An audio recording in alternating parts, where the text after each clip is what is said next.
আল্লাহ দিছে একটা কন্যা, কপাল বুঝি খারাপ। ওই মেয়েটারে একটা গরিব জামাইয়ের কাছে দেওয়ার পর ওই জামাই আমার মেয়েটারে মারে যৌতুকের জন্য। আমার মেয়েটা মাসে মাসে আইসা ওর মায়ের কাছে জামাটা উঠে কয়, মা তাকা দেখো কত বেতের বাড়ির আঘাত। ওর মায়ের কান্না দেখে আমি সইতে না পাইরা জামাইরে 50,000 টাকা না দিলে নাকি আমার মেয়ে রাখবে না। আমি এই বুড়া বয়সে রিক্সা নিয়ে নামছি ঢাকার শহরে। আমার জামাই টাকা চাইছে, আমার মাইয়ার কান্না সইতে পারি না, এই জন্য রিক্সা নিয়ে ঢাকার শহরে কষ্ট করি। ও কপাল পরা বেঈমান, তোর মা খারাপ না তোর বাবা খারাপ? না হয় তুই তো এত খারাপ হইতে পারতি না। শরীয়তের অনুমোদন ছাড়া আর সরকারের প্রয়োজন ছাড়া ছবি তোলা হারাম, কবিরা গুনাহ। বলার দায়িত্ব আমার, মানবেন কিনা সে দায়িত্ব আপনার।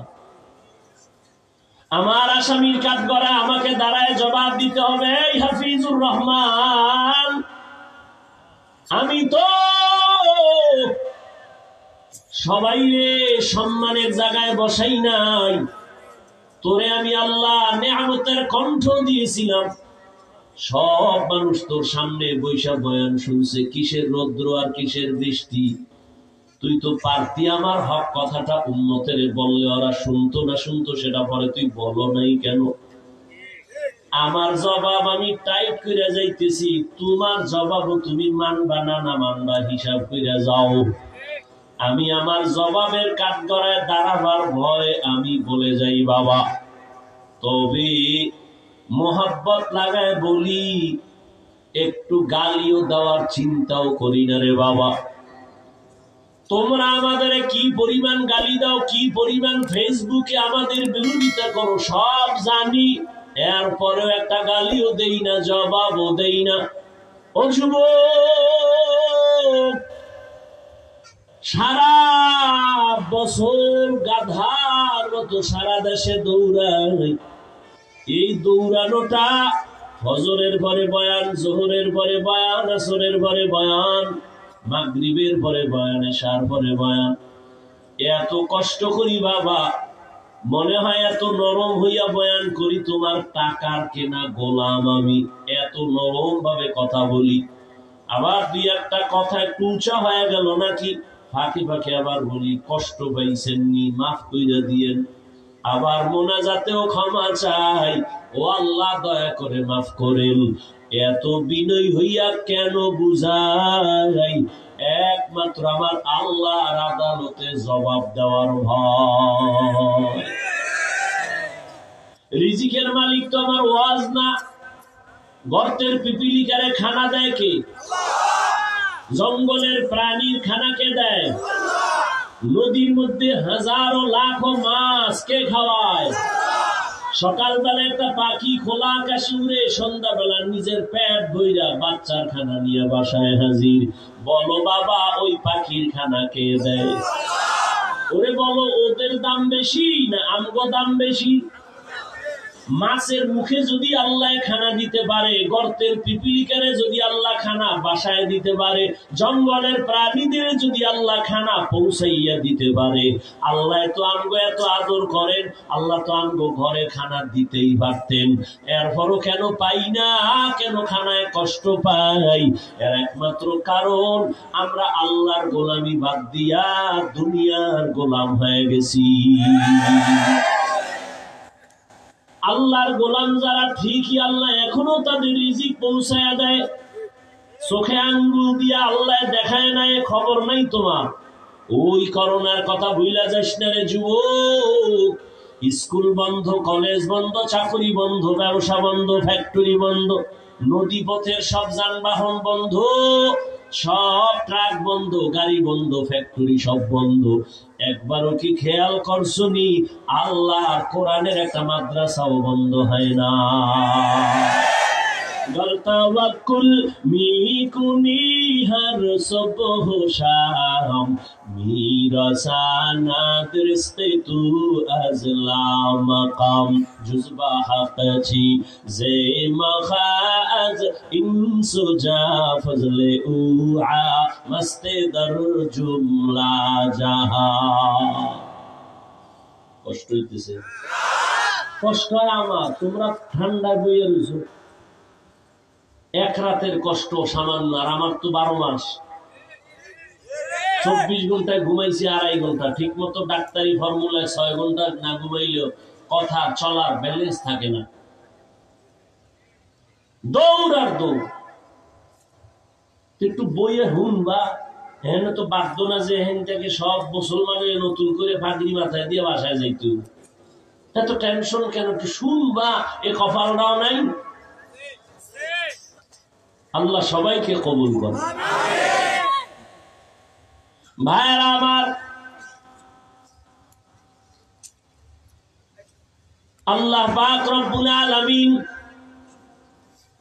রিজিক দেওয়ার মালিক ওই মহামারী করোনায় কত আল্লাহর বান্দারা মরার ভয়ে ট্রিপল মাস্ক লাগায় রয়েছে ট্রিপল মাস্ক আমরা হুজুরের আজীবন বয়ান করছি দোনো হাত ধুইয়া খা মানে না হুনে না হুজুর গো কথার ভ্যালু নাই আল্লাহ কানে ধুইয়া এখন হাত ধোয়াইতেছি কেমন লাগে পকেটের মধ্যে মেডিসিন দেয় আর হাত ডলে আমার ওখানে ধুইবেন নি এখনো ধুই অনেক অফিসে এখনোই মেডিসিন আছে হাত ধুই আর আমরা যে এত বছর কইছি নবীর সুন্নাত এখন তুমি দৈনিক 50 বার ধুইলেও কোনো সওয়াব নাই কারণ আমরা দুই সুন্নত মনে করে আর তুমি মরার ডরে করোনা মনে করে 3টা মাস্ক লাগায় বসে রইছো বাবার করোনা ছেলেরা কাছে যায় না মরবে লাস্টারে লোকের টাকা দিয়া বাইরে ফালায় দিছে জানালা বন্ধ একবারও নজর করে দেখলো না লাশটা কুত্তায় খাইলো না জানাজা হলো দেখলো না ইতিহাস ভুলে যাস না যুবক বাবা ভালো করে লেখা রাখিও বাবা এই জমিনে ইতিহাস লেখা রাখো ওই করোনার সময় শত শত লাশ আমার দেশে ওলামায়ে কেরাম টুপিওয়ালারা কাদের মধ্যে নিয়ে গোসল করাইয়া কাফন পরাইয়া জানাজা পড়াইয়া কবরে রাখছেন একজন হুজুরেও করোনায় মরে না তুমি এখনো মাস্ক পরে ঘুরো মরবা না মাস্কে বাঁচাইতে পারে বরং ডাক্তারি ফর্মুলায় মাস্ক রাখলে তাহলে আমাদের ভেতর থেকে যে অক্সিজেনটা নিঃশ্বাসটা বের হয় এটা দূষিত না এরপরে কার্বন ডাই অক্সাইড ভিতরে আসে মাস্কের কারণে দূষিত নিঃশ্বাসটা বের হয়ে আবার ফেরত ভেতরে যায় তো এতে তো রোগ আরো বেশি হয় না ভাইরা আমার নবীজি বললেন যারা আমার বিরোধিতা করে তারা আমাকে মানে না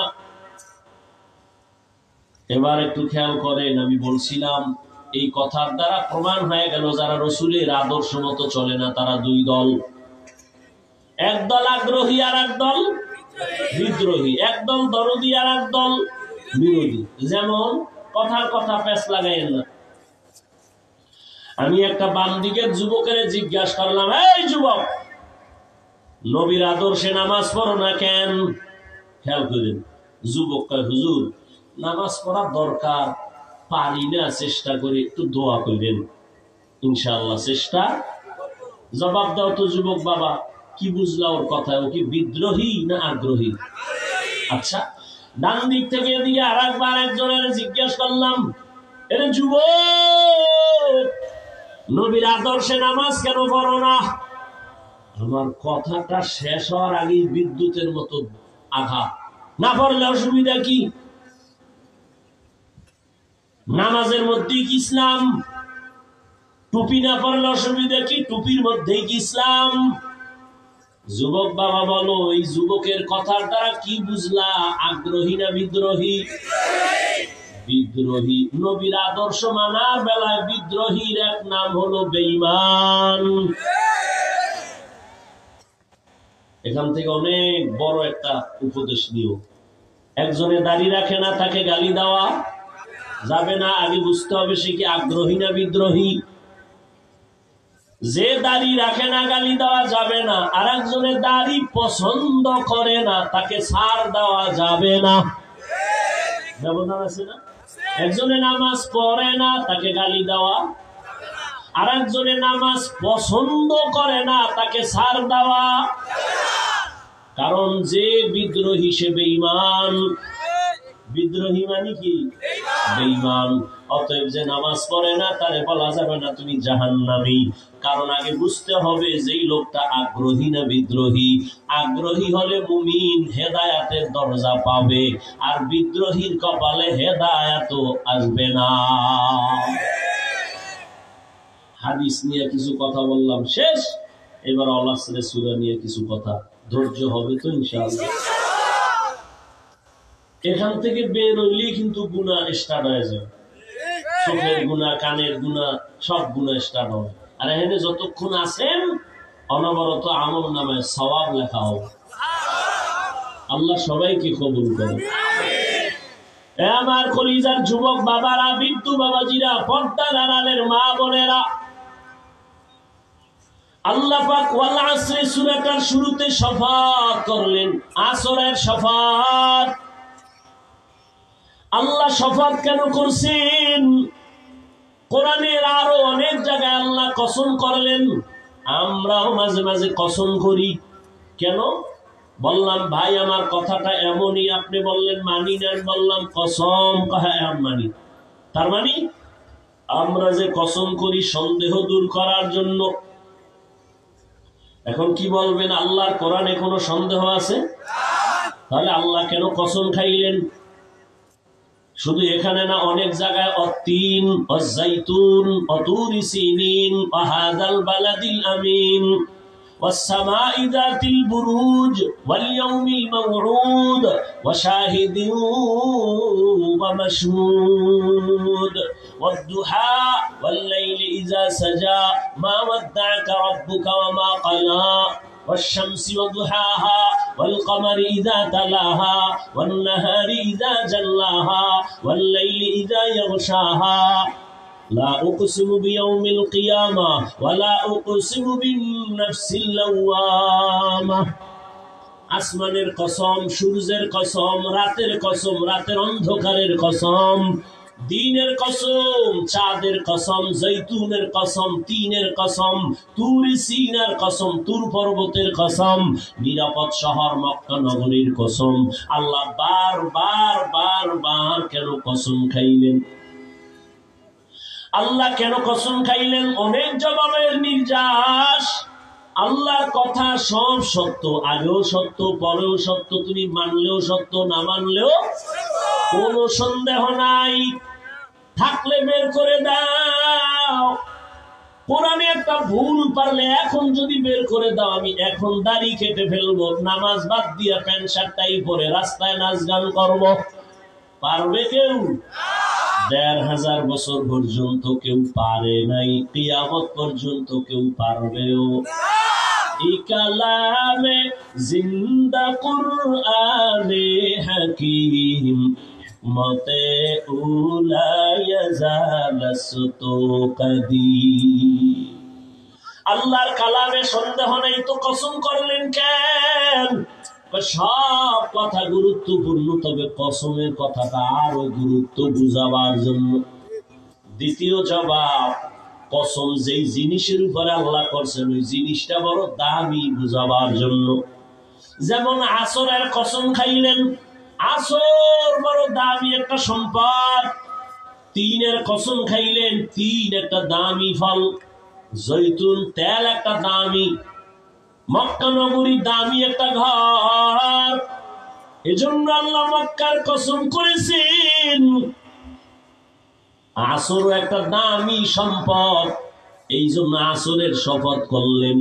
আর কসম খাইয়া সামনে যে কথা বলবেন, এ কথাগুলো বড় দামি কথা। কি বলতেছেন কসম খাইয়া? কসম খাওয়ার দ্বারা কথার গুরুত্ব কমছে না বাড়ছে? দেখেন, খুব খেয়াল করেন, কসমের দ্বারাই তো গুরুত্ব বেড়ে গেল। আবার আল্লাহ তাকিদ দিয়া কয় ইন্না, নিশ্চয়ই, আল ইনসান, আল ইনসান আলিফ লাম ইস্তিগরাকি, দুনিয়ার সব মানুষ।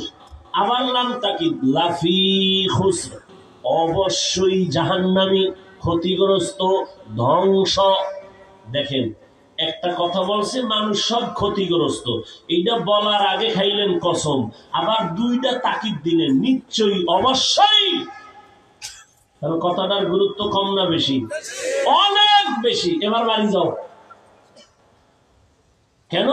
আল্লাহ কসম খাইয়া দুইটা তাকিদ দিয়া কয় মানুষ জাহান্নামী, তো অসুইনা লাভ কি?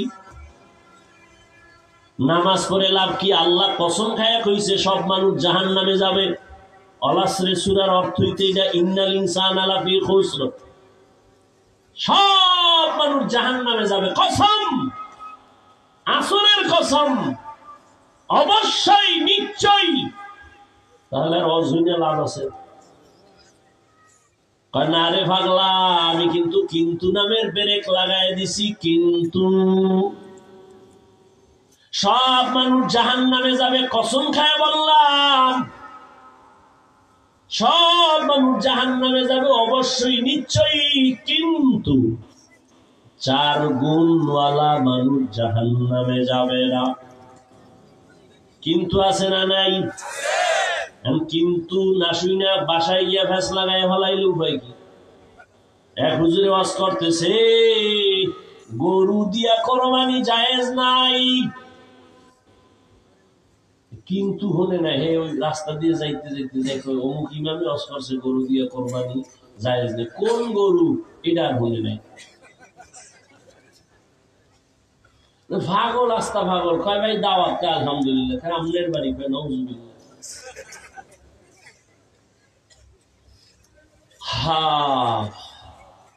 নবী বলেন, দেখছেন নবীর দয়া বেশি, আল্লাহ তো দয়া আছেই, তবে নবী নগদ দয়া একটু দেখাইছে উম্মতের। আল্লাহ একটা সব জাহান্নামী ধমক দিয়া এবার খারা খারা খারা, সব না 4 গুণ আল্লাহর বফ। ওদিকে আবার নবী মায়ার কথাটা আগে দিয়া কইয়া ফলাইছে, সব উম্মত জান্নাতি, সব উম্মত জান্নাতি, সব উম্মত জান্নাতি।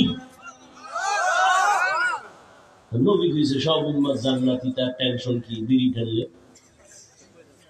আমগো নবী সুপারিশ করে জান্নাতে নিয়ে যাইব, এই আন্দাজি ঠিক কইেন না, সাবধান। নবীকে সব উম্মত জান্নাতি, ঘুমাইস না, আমিও কিন্তু নামের ব্রেক লাগাই দিছি। সব উম্মতেরা জান্নাতে যাবে, কিন্তু আমাকে যারা মানে না তারা যাবে না। এই যে এতক্ষণ বুঝাইছি না হাদিসটা? আল্লাহ কয় সব ইনসান জাহান্নামে যাবে, কিন্তু 4 গুণওয়ালারা জাহান্নামে যাবে না। কয় গুণ? এর মধ্যে 1 গুণ হইল সুদ খাওয়া।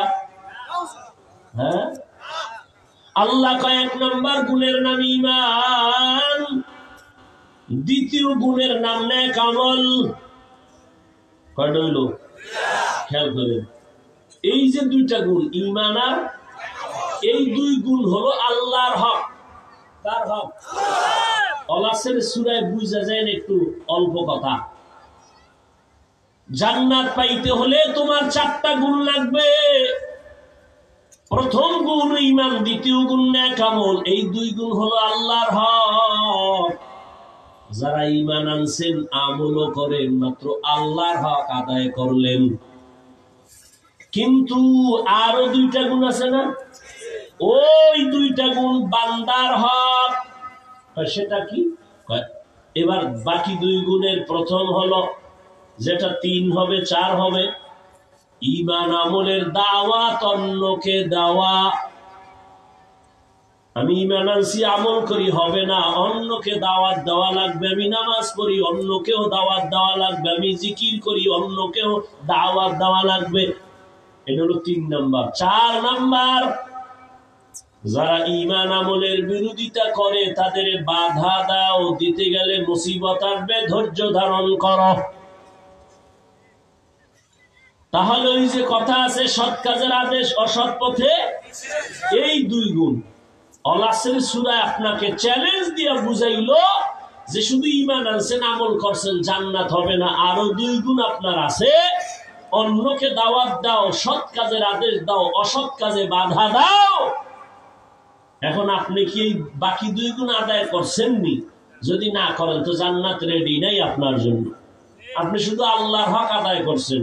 এবং এখানে আরেকটা কথা মনে রাখতে হবে, আল্লাহর হক আদায়ে যদি ভুল থাকে, ত্রুটি থাকে, আল্লাহ মাফ করবেন। কিন্তু বান্দার হক আদায়ের বেলায় যদি ত্রুটি থাকে, বান্দা ক্ষমা না দিলে আল্লাহ দিবেন না। তাহলে আল-আসর সূরার দ্বারা বুঝতে পারলাম ঈমান আর আমল থাকলেই জান্নাত পাওয়া যাবে না। আরো 2টা হক আছে বান্দার হক। ঈমান আমলের দাওয়াত অন্যকে দাও, ঈমান আমলের বিরোধিতা যারা করে বাধা দাও। এখন অন্য কারা, এটা আবার বুঝতে হবে অন্য কারা। অন্য বলতে 1 নম্বরে আপনার নিজে, অন্য হলো আহাল। অন্য কি?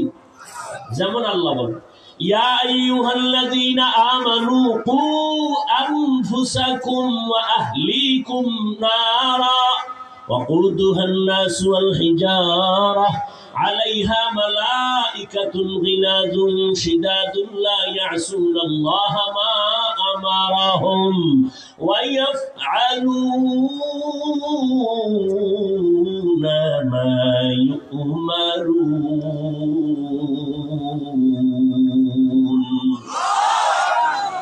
আল্লাহ বলেন ও মুমিন নিজেকে জাহান্নামের আগুন থেকে বাঁচাও, তোমার আহালকে বাঁচাও। তোমার আহাল কারা?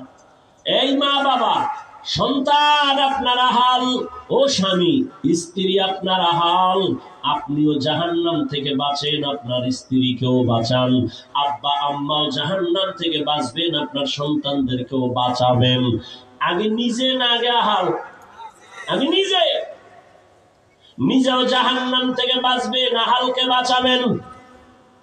ও শিক্ষক, নিজেও জাহান্নাম থেকে বাঁচবেন, আপনার আহাল হলো ছাত্র, ওদেরকেও জাহান্নাম থেকে বাঁচাবেন।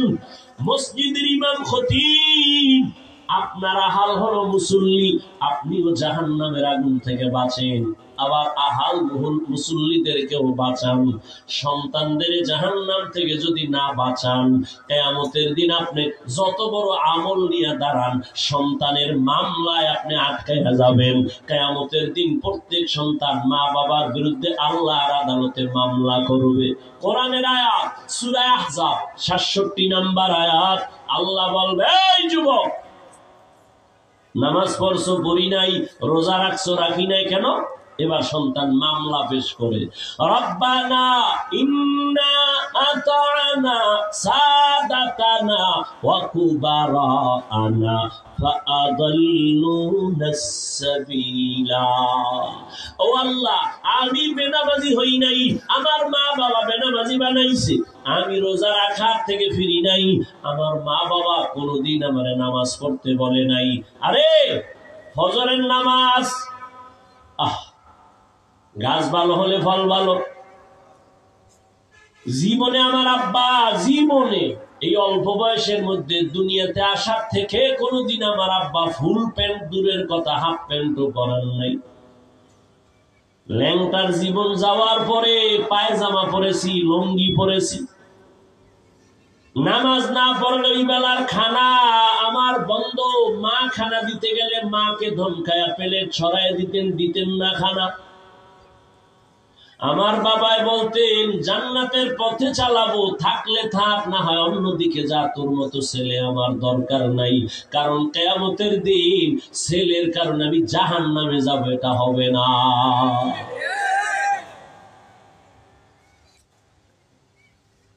আল্লাহর কাছে সন্তান বলবেন, আল্লাহ কোনদিন আমারে ওয়াজি গেছে, আমারে ডাকে নাই। দোকানে যাইয়া সকাল 8টায় আমার আম্মুর কাছে টেলিফোন করছে, বাবা এখনো ঘুমায়। খবর নিছে ঘুমায়নি, হ্যাঁ নাস্তা খাইছেনি। আম্মু বলছেন এখনো খায় নাই। আমার আব্বু আম্মুর থেকে নাস্তার খবর নিছে, ফজর পড়ছে কিনা একবারও জিগায় নাই। এবার আল্লাহ কবি ঠিক আছে মানলাম, তোর কি বিবেক ছিল না? ভালো মন্দ যাচাই কইরা তুই কেন লাইনে চললি না? কত সন্তান মা বাবায় রাজি না, তারপরও নামাজ পড়ছে। মা বাবায় রাজি না, তারপরও তাবলিগে গেছে নাই। মা বাবায় রাজি না, তারপরও চরমনাই দৌড়ায়। মা বাবায় রাজি না, তারপরও দাঁড়িয়ে রাখছে। অনেক সন্তান আইসা, এই নারায়ণগঞ্জের একটা সন্তান প্রত্যেক মাসের ইস্তেমা দ্বিতীয় শুক্রবার মাদ্রাসায় যায়। একদিন কান্না কইরা কয়, হুজুর আমি যে একটু নামাজ কালাম পড়ি, আমার আব্বু আমারে বকা দেয়, ভালো লাগে না, এত নামাজ পড়ো কেন? আব্বু রাগ করে আমার সাথে কথাই বলে না, কি করবো? আমি বললাম, খবরদার একটু খারাপ আচরণ করবি না, মাওলার কাছে নামাজ পড়ে দোয়া কর, আল্লাহ আমার বাবারে হেদায়েত দান করো। কিয়ামতের ময়দানে সব মা বাবা আসামির কাঠগড়ায় দাঁড়াবে। সন্তান বলবে, আল্লাহ আমার মা বাবার কারণে আমি গুনাহগার হয়ে গেছি। আমার মা বাবাই তো আমার মোবাইল কিনা দিছে, আমার মা বাবা এমবি ভরার টাকা দিছে, আমার মা বাবা কোনোদিন আমারে বসাইয়া বুঝায় নাই, আমার মা বাবাই তো আমার বিয়ার সময় যৌতুক খাইছে, আমার মা বাবায় পাগল হয়ে গেছে যৌতুকের জন্য। ও আল্লাহ আমার দোষ কি? কাহা তোর বিবেক দিয়া সঠিক পথে গেল চললি না। আল্লাহ ভুলে গেছে, এখন কি উপায়? তোর বিবেকের বিচার করবো। ইন্নাস সামআ ওয়াল বাসারা ওয়াল ফুআদ কুল্লু উলাইকা কানা আনহু মাসউলা। বিবেকের বিচার হবে। এবার সন্তানেরটা আবদার করবে, কোরআনের কথা। ও ভাই, আমাগো এত পাওয়ার কেন? আমাকে এত পাওয়ার কেন? এত শক্তি কেন? এত কথার হিট কেন? আমগো সব পাওয়ারের মূল আল্লাহর কোরআন। আমগো এটার এত পাওয়ার পৃথিবীর কেউ এর ভুল বের করতে পারে না। এই জন্য আমগো পাওয়ার। আমগো টাকা নাই, অস্ত্র নাই, বাড়ি নাই, গাড়ি নাই, অরপরও দুনিয়ার সব অস্ত্রধারী টাকাওয়ালা সন্ত্রাসীরা টুপিওয়ালা মুসলমানের ভয় পায়। কেন? মুসলমানের সাহসিকতা, সততা একটা বড় অস্ত্র। এবার সন্তান বলবে, আল্লাহ আমার একটা আবদার আছে। কি কর? এবার কোরআনের আয়াত। সন্তান বলবে, রব্বানা আতিহিম যিফাইনি মিনাল আযাব ওয়ালআনহুম লা'নান কাবীরা। আল্লাহ আমার বিবেকটারে একটু কাজে লাগাইলে হয়তো পারি নাই, তবে আব্বা আম্মার কারণে বেশি হয়েছে। এবার তুমি আমারে যদি শাস্তি দাও, আমার দাবি হইল আমারে যদি তুমি বেতের বাড়ি একটা দাও, আমার মা বাবারে ডবল দিতে হবে। কোরআনের আয়াত। আমারে যে শাস্তি দিবা তার ডবল শাস্তি আমার মা বাবাকে দাও। ও যুবক, কিন্তু খবরদার মা বাবার সাথে কখনো খারাপ আচরণ করা যাবে না। নবী বলছেন, কাফেরও যদি বাবা মা হয় খারাপ আচরণ করা যাবে না। এই আল্লাহর বান্দা, কারণ আমাকে এই চেয়ার পর্যন্ত পৌঁছানোর ক্ষেত্রে আমার মা বাবার কি পরিমাণ ঘাম ঝরলো, কত না খাইয়া থাকলো। আমার আম্মা মা আমারে গর্বে নিয়া কত রাত ঘুমাইতে পারে নাই, কত রাত্র খানাও খাইতে পারে নাই। আমার নিয়ে জীবনটা কাটায় দিল মা বাবা। আমার বাবা মানুষের কত বকা শুইনা কামাই রুজি কইরা নিজে খায় না, সন্তানের খাওয়ানোর জন্য পাগল। কত বাবারা ঘর থেকে বের হইয়া মানুষের সাথে তর্ক বিতর্ক কইরা কামাই কইরা বাসায় যায়। ওরে বাবা কত গালি শুনে, কত মানুষের সাথে ঝগড়া করিয়া কামাই করে, নিজের জন্য কিছু করে না, স্ত্রীর মুখে হাসি ফুটানোর জন্য আর সন্তানের জীবন বাঁচানোর জন্য এত কষ্ট করে বাবা। ওই বাবার সাথে খারাপ আচরণ করা জায়েজ নাই। মা তোমাকে আমাকে নিয়ে যে কষ্ট করেছেন, গর্ভ ধারণ করেছেন, আমার আম্মা জানের কণ্ঠের আওয়াজ ভিন্ন ঘরের ওয়ালারা শোনে না, পাশের ঘরওয়ালারাও শোনে না, কিন্তু আমার আম্মা আমারে গর্বে নিয়ে যেদিন আমি দুনিয়াতে আসবো, প্রসব বেদনায় আমার আম্মা এত চিল্লাইয়া কান্না করছেন, পাশের বাড়িওয়ালারাও ঘুমাইতে পারে নাই। আমার আম্মা বেকারার হয়ে কান্না করেছেন। আমার মা আমার বাবার হাত ধইরা দাবি ছাড়ায় বলছে, স্বামী তোমার ঘরে আইসা খেদমত করতে পারি নাই, সন্তানের প্রসব বেদনা সইতে পারি না, মরিয়া যাব, আমারে দাবি চাইরা দিও, মাফ করিও। এমন কষ্ট যেই মা করেছেন, ওই মা কলিজায় যদি আঘাত দাও, আল্লাহর কসম মরার আগে পঙ্গু হইয়া বিছানায় পড়বি, চাকার তলে তোর মাথা ঢুকবে, তুই টের পাবি না কখন ঢুকছে। ওই মা বাবার সাথে বেয়াদবি করলে তোর জীবন দুনিয়াও বরবাদ, আখিরাতও বরবাদ। ওই মা বাবার চোখের পানি আর দোয়া ছাড়া এই চেয়ারে বসতে পারি নাই। ওই মা বাবার চোখের পানি আর দোয়া ছাড়া পরীক্ষায় পাশ করতে পারো নাই রে বাবা। ওই মা বাবার চোখের পানি আর দোয়ায় আজ তুমি টাকার মালিক, তুমি বাড়ি গাড়ির মালিক, সম্মানের চেয়ারের মালিক। আজকে ওই মা বাবারে কে কোথায় রাইখা বন্ধু নিয়ে ঘুরো, বান্ধবী নিয়ে ঘুরো। এক বুড়া দাড়িওয়ালা মানুষ ঢাকার শহরে রিক্সা চালায়, অনেক আগে। ও বুড়া কষ্ট হয় তার রিক্সা চালাইতে, তখন তার অটো মেশিন ছিল না, পায়ে পেট্রোল দিয়া চালায়। ও বুড়া বাবা আপনি রিক্সা চালান, আপনার কি ছেলে মেয়ে নাই? কাহা আছে। ছেলে কই? বুড়া একটা চিৎকার দিয়া গামছা চোখের সামনে নিয়ে কান্না শুরু করছে আর বলে, হুজুর আমার ছেলেটা একটা মেয়ের সাথে লাইন কইরা বিয়া কইরা কোথায় যে গেল, আর আমাদের সাথে সম্পর্ক নাই, আমাদের আর খোঁজ খবর নেয় না। আল্লাহ দিছে একটা কন্যা, কপাল বুঝি খারাপ। ওই মেয়েটারে একটা গরিব জামাইয়ের কাছে দেওয়ার পর ওই জামাই আমার মেয়েটারে মারে যৌতুকের জন্য। আমার মেয়েটা মাসে মাসে আইসা ওর মায়ের কাছে জামাটা উঠে কয়, মা তাকা দেখো কত বেতের বাড়ির আঘাত। ওর মায়ের কান্না দেখে আমি সইতে না পাইরা জামাইরে 50,000 টাকা না দিলে নাকি আমার মেয়ে রাখবে না। আমি এই বুড়া বয়সে রিক্সা নিয়ে নামছি ঢাকার শহরে, আমার জামাই টাকা চাইছে, আমার মাইয়ার কান্না সইতে পারি না, এই জন্য রিক্সা নিয়ে ঢাকার শহরে কষ্ট করি।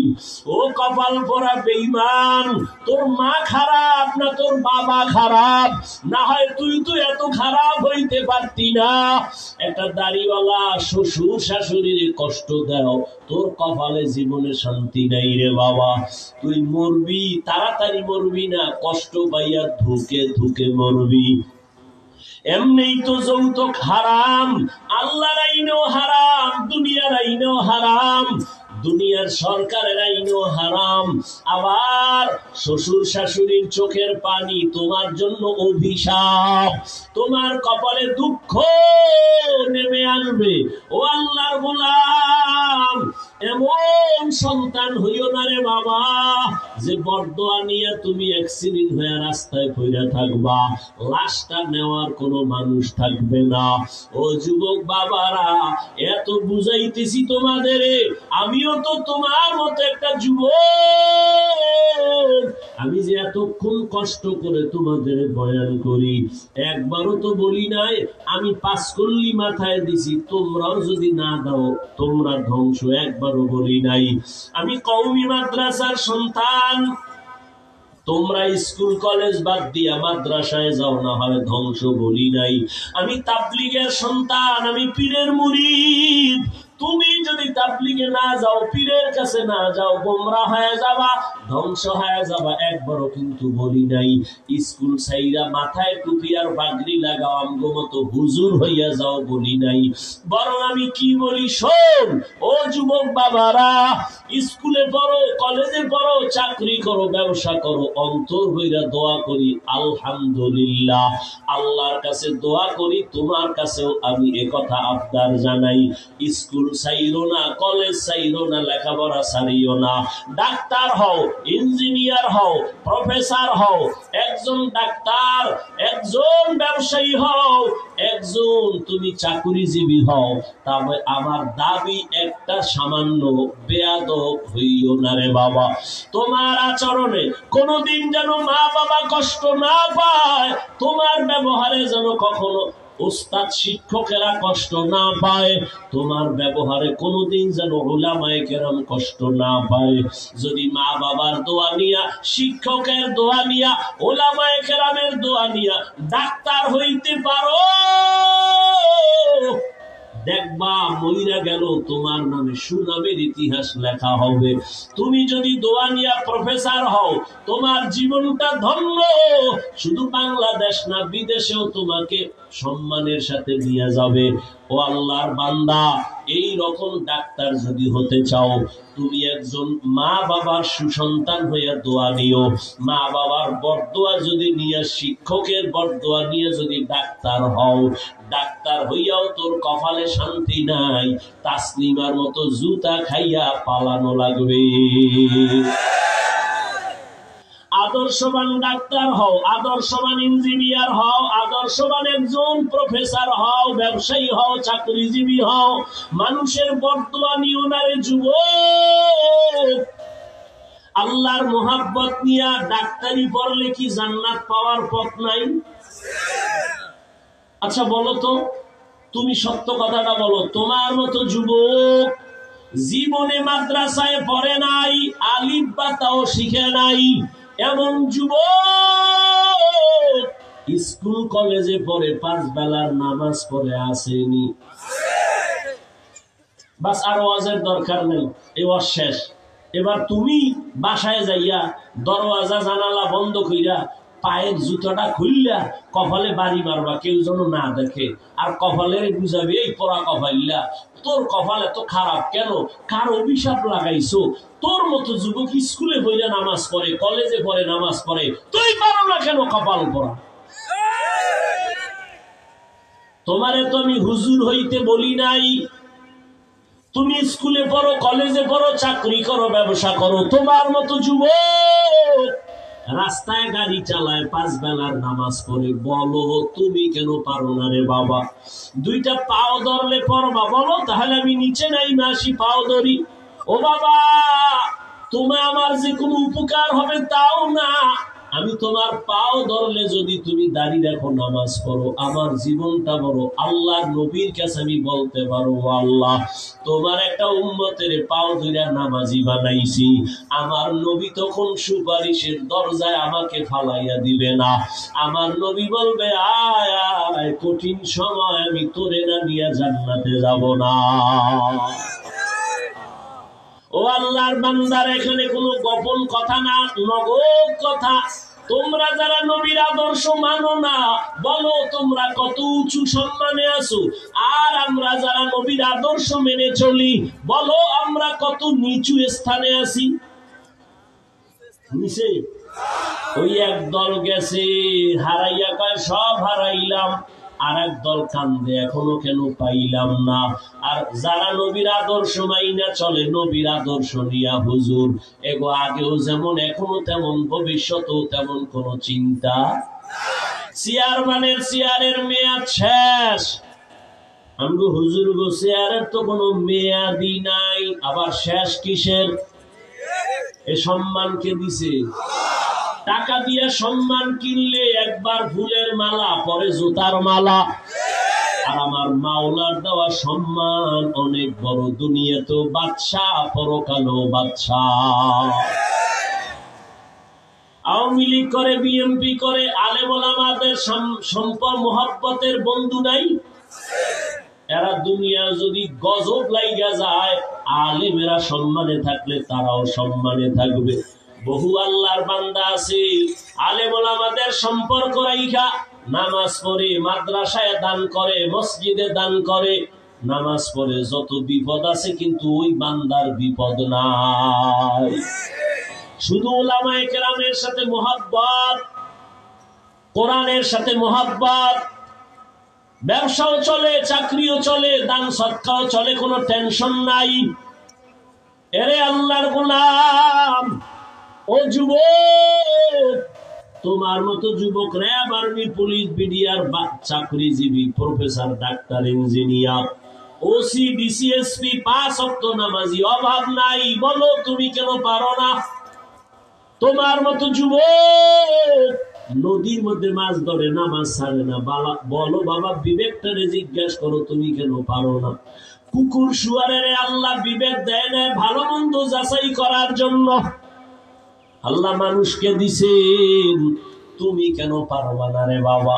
আজকে আমিও তো তোমার মতো পারতাম প্যান্ট শার্ট টাই লাগায় রাস্তায় দাড়ি কেইটা বাহাদুরি করতে, কেন করি না রে বাবা? আমগো কি সরকার টুপির কারণে ভাতা দেয়? তাও না। ও আল্লাহর বান্দারা, এই টুপির কারণে, নবীর আদর্শ মানার কারণে কত গালি আমরা শুনতেছি, এরপরও কেন এই লাইন থেকে ফিরি না? এর একমাত্র কারণ আল্লাহর কোরআন সত্য, নবীর কথা সত্য। গুনাহ নিয়ে কবরে গেলে জাহান্নামের আগুনে জ্বলতে হবে, তাও সত্য। ও আল্লাহর বান্দারা, তুমিও মুসলমান, আমিও মুসলমান, তোমার আমার আল্লাহ এক, নবী এক, কোরআন এক, কাবা এক, ধর্ম এক, কালেমা এক।